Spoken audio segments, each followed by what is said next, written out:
I think creativity is a fundamental human characteristic. I think we all have it, I think we're all born with it, but I think that what happens is throughout life things happen to chip away at creativity. Deadlines, demands, exams, systems, all of those things really work against creativity.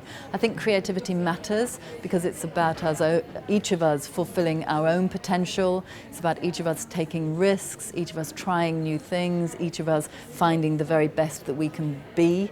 But I think creativity also matters hugely for the economy.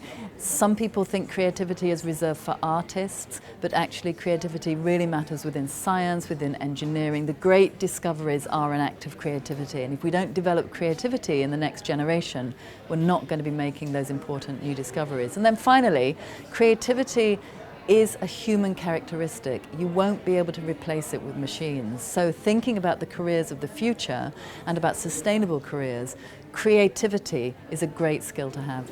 So I think within the UK and possibly more broadly, we need to look again at the education system and strike a better balance between the need to test learning through exams and through assessments and the need to develop young people and their creativity. The root of the word educare means to bring out. It's not about putting things in, it's about bringing out, and I think we need to look again at how we do that. I think also I would say that we need to look at what we tell people about their future careers. Again, particularly here in the UK, we tend to prioritise the STEM subjects, science, technology, engineering and maths. Yes, there may be skills needs in those sectors, but it's unfair on young people to corral them into those careers at such a young age when we know that creative careers offer such rich opportunities. So I think the flip side of being creative and taking risks is failure. And I think recognizing from an early age that failure is not a bad thing. Failure is a step on the road to success, and that all learning involves an element of getting things wrong.